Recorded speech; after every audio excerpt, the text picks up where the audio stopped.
बिस्मिल्लाहिर्रहमानिर्रहीम। फ़राइज़ सालिसा।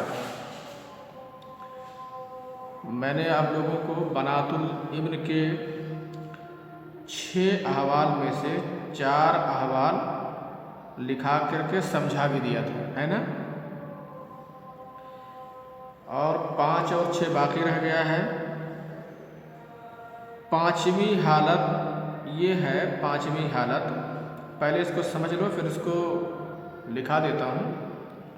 पाँचवीं हालत ये है कि 2 बेटियों की मौजूदगी में पोती हिस्सा नहीं पाएगी, इल्ला ये कि उसके बराबर का कोई पोता हो या उससे ऊंचे दर्जे का कोई पोता हो, है ना। या नहीं, उससे नीचे दर्जे का, ऊंचे दर्जे का नहीं, उनके बराबर का या उनसे नीचे दर्जे का कोई पोता हो तो वो हिस्सा दिला देगा। कैसे?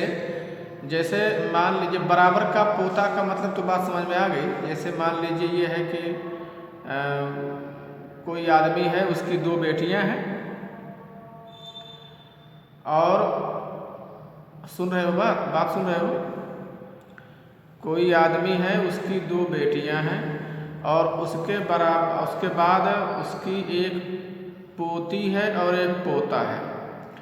पोती है और पोता है तो जैसे मान लीजिए उसके बेटे की बेटी है और बेटे के बेटे हैं, है ना। तो ये हो गया कि उसके बराबर का पोता है और उससे निचले दर्जे का पोता का मतलब ये हुआ कि एक आदमी है, उसकी 2 बेटियां हैं और एक पोती है। और पोता जो है, पोता भाई बेटे को पोता कहते हैं और पोते के बेटे को भी पोता ही कहा जाएगा। हाँ, पड़पोता होगा भाई, पोता होगा ना वो। तो एक कोई बेटे की बेटी है, यानी बेटा है, उसकी बेटी है, और एक है पोते का बेटा है, पोते का बेटा है। तो ये बताओ, पोते का बेटा है तो पोता हुआ कि नहीं हुआ? हुआ। लेकिन ये जरा पोती से निचले दर्जे का पोता है। तो ऐसा भी अगर है कि वो पोता निचले दर्जे का है तो भी अपने से ऊपर वाली पोतियों को हिस्सा दिलाएगा और वही उनका हिस्सा लिज़्ज़करि मिस्लु हज़्ज़िल उन्सयैन बनेगा, है ना। अब उसमें एक हालत और रह गई है, नंबर 6 हालत। अगर बेटा होगा, बेटा मय्यत का बेटा हो और मय्यत की पोतियां हो तो पोती किसी भी हालत में, किसी भी सूरत में हिस्सा नहीं पाएगी बेटे की मौजूदगी में, चाहे उसके साथ कोई पोता हो या ना हो। 6वीं हालत ये है, समझ रहे हो। 6वीं हालत, मय्यत का बेटा है और मय्यत की पोती है तो पोती हिस्सा नहीं पाएगी। किसकी वजह से? बेटे की मौजूदगी में पोती हिस्सा नहीं पाएगी, भले उसके साथ उसका भाई हो। क्यों नहीं हिस्सा पाएगी? क्योंकि बेटे की मौजूदगी में उसका भाई खुद ही हिस्सा नहीं पाएगा। करीब का वारिस जब होता है, असबात में जब करीब का असबा होता है तो दूर का असबा हिस्सा नहीं पाता है, क्योंकि असबात में अव्वलियत का ख्याल किया जाता है कि कौन औला है, और औला के मुकाबले में अदना को हिस्सा नहीं दिया जाता है। उनमें जिहाद का, दर्जे का और कुव्वतुल क़राबा का, इन तमाम चीज़ों के हिसाब से औला का पता लगाया जाता है। जिहाद में जैसे पहले बुनुआ है, फिर उबुआ है, फिर उखुआ है, फिर उमूमा है, फिर वला है। वो असबात की बहस में आपको बताया जाएगा। यानी अगर बेटे मौजूद हैं, बेटे तो हिस्से में बाप और दादा ये बेटों से कम होते हैं, है ना। हेलो,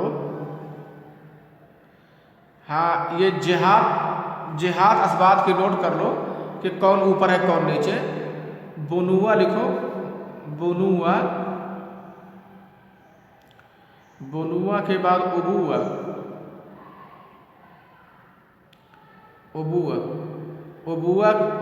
बुनुआ के बाद उबुआ बाप होना। हाँ, उबुआ के बाद उखुआ भाई होना। फिर उमूमा चचा होना। अम्मुन चचा होता है ना, अम्मुन, तो लिखो उमूमा चचा होना। फिर है वला, वला के माने वही मालिक होना, कोई किसी का मालिक हो, कोई किसी का गुलाम हो। तो खैर अब तो वला वगैरह ख़त्म हो गया है। यही फ़न के लिहाज से 5 चीज़ें लिखाई जाती हैं, लेकिन जो अमल में है इस वक्त वो 4 ही चीज़ें हैं। अब बुनुआ में जान लो कि बेटे और पोते आते हैं। बुनुआ में कौन कौन आते हैं? बेटे, पोते, पड़पोते और निचले दर्जे के पोते, लकड़ पोते, क्या क्या होता है सभी सब आते हैं। और उबुआ में बाप, दादा और दादा का बाप और उससे ऊपर दर्जे का आता है, ठीक है। और उखुआ में सगे भाई आते हैं और अल्लाती भाई आते हैं और इनके लड़के आते हैं। और अमूमा इसमें अखियाफी भाई नहीं आएगा, ये जान लो। उखुआ में अखियाफी भाई नहीं आते हैं, क्योंकि अखियाफी भाई ये असबा होते ही नहीं। और अमूमा में चचा और इनके लड़के हैं, अमूमा में आएंगे। और वाला में वही मालिकन आएंगी। तो इनकी एक तरतीब है। अब अगर आप कोई पूछे, अच्छा एक बात जान लो, ये तो हुआ जेहत के एतबार से। अगर पूछूं कि किसी का भाई जिंदा है और चचा जिंदा है, तो इसमें से कौन ज्यादा करीब है? भाई कैसे जाना आपने?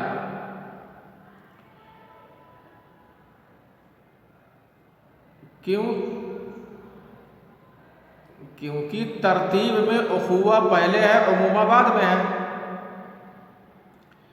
इसी तरतीब को देख करके, अभी मैं कुछ सवाल जो कर रहा हूँ, इसी तरतीब को देख करके बताओ।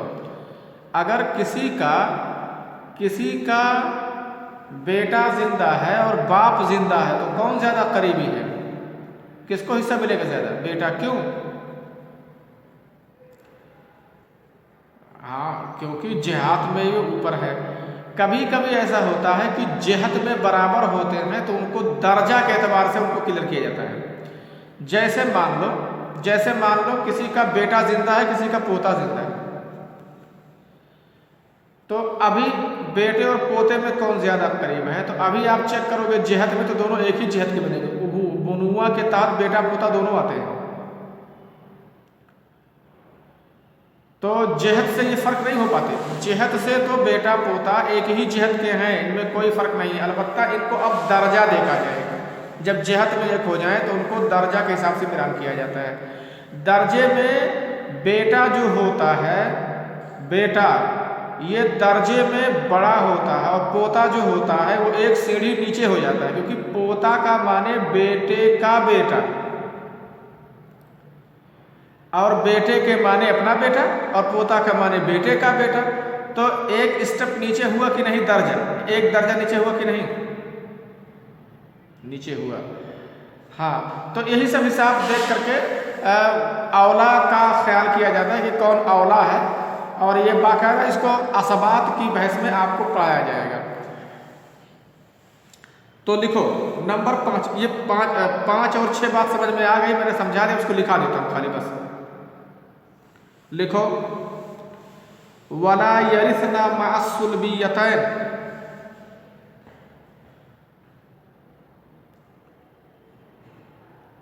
वला यरिसना मअस्सुलबियतैन इल्ला अन यकूना बिहिदायहिन्ना औ अस्फला मिनहुन्ना गुलाम। इल्ला अन यकूना बिहिदायहिन्ना, हिदाउन के माने बराबर होता है ना। हा दाल अलिफ, बेहिदायहिन्ना कैसे रहेगा? बे रहेगा हा दाल अलिफ और हमजा। औ अस्फल मिनहुन्ना, औ अस्फल मिनहुन्ना, या उनसे निचले दर्जे का। अस्फल के माने निचला दर्जा होना और आला के माने ऊपर होना।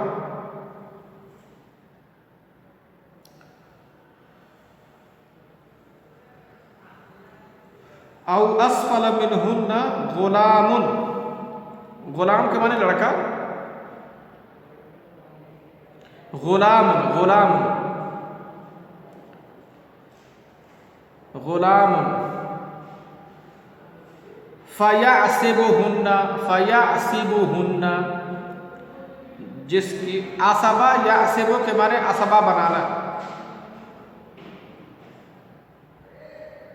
हाँ नहीं नहीं, फयासिबुहुन्ना, वाव की जगह पर फा लगा लो, फयासिबुहुन्ना। असबा यासिबु के माने असबा बनाना। हाँ, फयासिबुहुन्ना।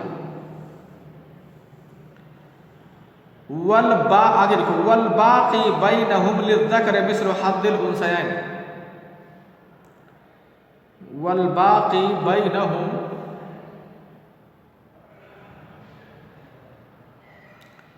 वल बाकी बैन, असल में ये बहुत सारी आवाज आ रही है, इसको कह दो बंद कर ले लोग यार।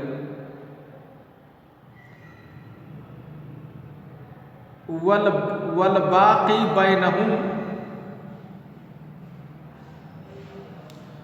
हाँ बैनहुम, और उनके दरमियान जो बाकी बचेगा माल, ये माल कैसे तकसीम होगा? लिज़्ज़करि मिस्लु हज़्ज़िल उन्सयैन।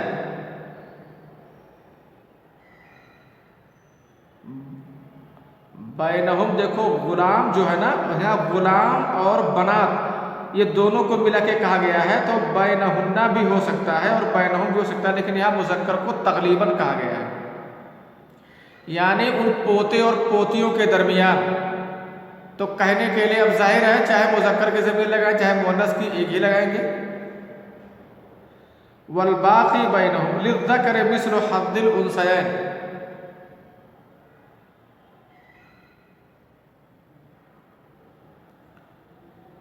वल बाकी बैनहुम लिज़्ज़करि मिस्लु हज़्ज़िल उन्सयैन। जैसे कभी कभी होता है ना, माँ बाप को अबवैन बोल देते हैं, अबवैन। और ये इस्तिलाह माँ बाप के लिए उम्मैन इस्तेमाल नहीं करते, क्योंकि बाप को तग़लीबन ऐसा कह दिया जाता है। तो इसका माना होगा दो बेटियों के साथ महजूब, पोती जो होगी ना, पोती दो बेटियों के साथ महजूब होगी, इल्ला यह है कि कोई पोता। यहाँ गुलाम से मुराद क्या है? यहाँ पोता। आप चाहे तो अरबी में जो गुलाम लिखे हैं उसके नीचे लाइन खींच करके इब्नो इब्न लिख दें, ताकि गुलाम से कोई गुलाम दूसरा गुलाम ना समझ जाए। तो गुलाम के नीचे लाइन खींचो और उसके नीचे इब्नो इब्न लिख दो, ताकि पता चले कि इस गुलाम से क्या मुराद है। कहीं कुछ लोग इससे वो आज़ाद और गुलाम वाला गुलाम न समझने लगे।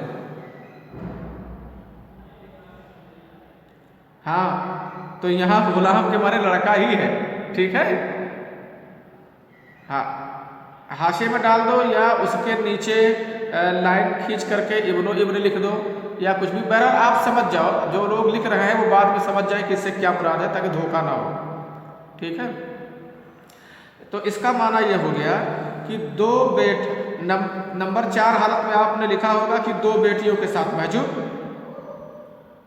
नंबर 5 में दो बेटियों के साथ महजूब, इल्ला यह कि कोई पोता अगरचे निचले दर्जे का ही क्यों ना हो, तो वो अपने साथ अपने मुकाबिल या अपने से ऊपर तमाम पोतियों को हिस्सा दिलाएगा। मेरा ख्याल है लिख लो हाशिए में कहीं इसको उर्दू जो मैं बोल रहा हूँ लिख लो। दो बेटियों के साथ महजूब लिख लिया। दो बेटियों के साथ महजूब, इल्ला यह कि कोई पोता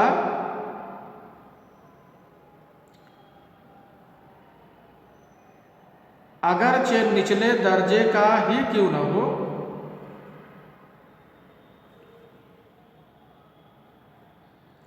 कोई न हो, मतलब कोई पोता जो उसके बराबर का हो या निचले दर्जे का हो, तो वो अपने साथ अपने मुकाबिल यानी अपने बराबर की, अपने मुकाबिल का मतलब अपने बराबर की, तो वो अपने साथ अपने मुकाबिल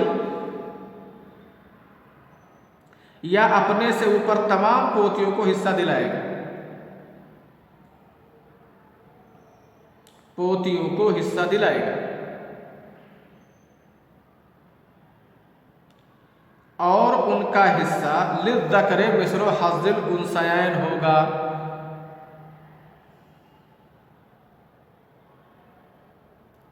किनका हिस्सा?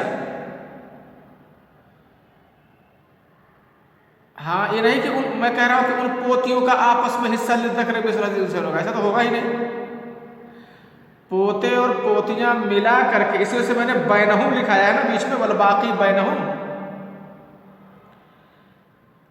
हाँ, आप तर्जुमा भी कर सकते हैं ला यरिसना मअस्सुलबियतैन, दो हकीकी बेटियों के साथ वो सब वारिस नहीं होंगी, इल्ला अन यकूना बिहिदायहिन्ना, मगर ये कि होवे उनके मुकाबिल का या उनसे निचले दर्जे का कोई पोता, कोई गुलाम, जिसकी वजह से वो उन सबको असबा बना दे रहा हो, और बाकी माल उनके दरमियान लिज़्ज़करि मिस्लु हज़्ज़िल उन्सयैन की वजह से होगा।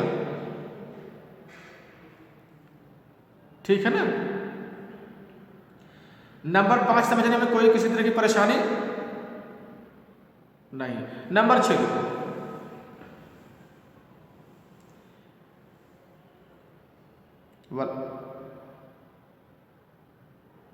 तो वही ना, उनके दरमियान जो है वो बाकी ही तकसीम होगा, तो वही लिखा दिया गया ना, बाकी माल उनके दरमियान किस हिसाब से तकसीम होगा, लिज़्ज़करि मिस्लु हज़्ज़िल उन्सयैन के हिसाब से तकसीम होगा। क्योंकि वो पोते के साथ असबा हो जाएंगे, और जब असबा होंगी तो उनके लिए बाकी होगा।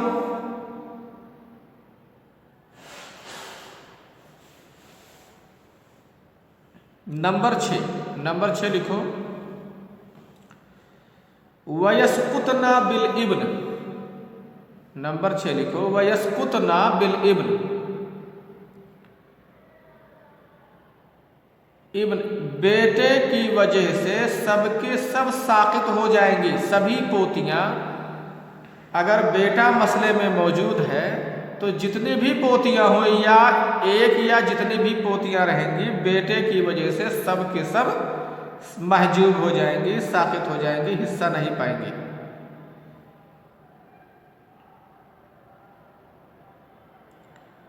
बात समझ गए ना। हम पोतियों के अहवाल देखने के बाद ये कह सकते हैं कि पोतियों को महजूब करने वाली दो ही हालत है, दो लोग हैं, या तो दो बेटियां हों और उस पोती के साथ कोई पोता ना हो, एक कंडीशन ये हो गई। दूसरी कंडीशन ये है कि मय्यत का बेटा जिंदा हो। इन दो कंडीशन के अलावा किसी भी कंडीशन में पोती महजूब नहीं हो सकती, पोती को हिस्सा मिलेगा।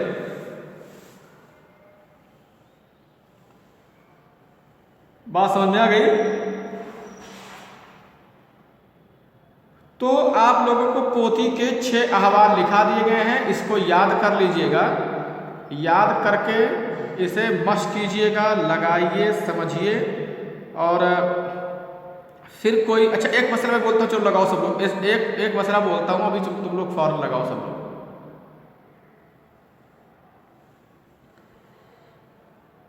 हाँ चलो लगाओ, जो है लगाओ, इब्न बिन्त बिन्तुल इब्न।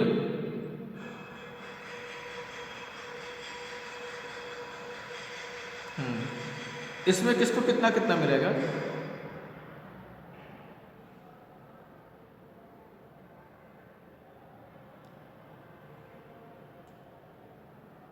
हाँ, पहले बिंदु पे आओ और बिंदु को देखो।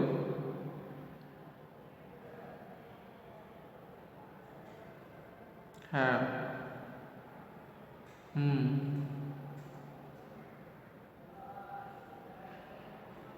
हाँ, ये बनेगा। चलो ठीक है, बेटे का कुछ बताया नहीं गया। और असबा होगा बिंतुल इब्न, देखो बिंतुल इब्न।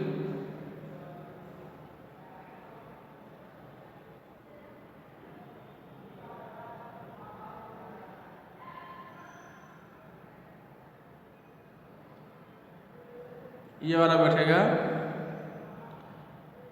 कि आखिर वाला बैठेगा, आखिर वाला बैठेगा, है ना। आखिर वाला बैठेगा, यानी इसका मतलब ये देखो, महजूब करने के लिए, महजूब करने के लिए अगर महजूब वाली हालत बैठ रही है किसी में, तो हिस्से देने वाली हालत को फिट नहीं किया जाएगा। ये तो एक हो गया। अब मैं इंशाअल्लाह अगले रोज़ आपको कम से कम 10 मसला बोलूँगा और आपको यह लगाना होगा। इसके लिए आप 1 से लेकर के 8 तक के पूरे अहवाल याद कर लो। 1 से लेकर के 8 तक के जितने अहवाल लिखाए गए हैं, यानी पोतियों तक के, बाप से लेकर के पोतियों तक के अहवाल, सबको कई बार दोहरा लोगे। शनीचर को मैं बगैर कुछ लिखाए हुए शनीचर इतवार को डायरेक्ट मसला बोलूँगा, और ये मसला खाली पोती का नहीं बोलूँगा, उसमें पूरा मिक्स करके, बाप भी रहेगा, दादा भी आ सकता है, अखियाफी भाई बहन भी आ सकते हैं, शौहर भी, बीवी भी, मतलब जितने भी लिखाए हैं सब के आएंगे उसमें।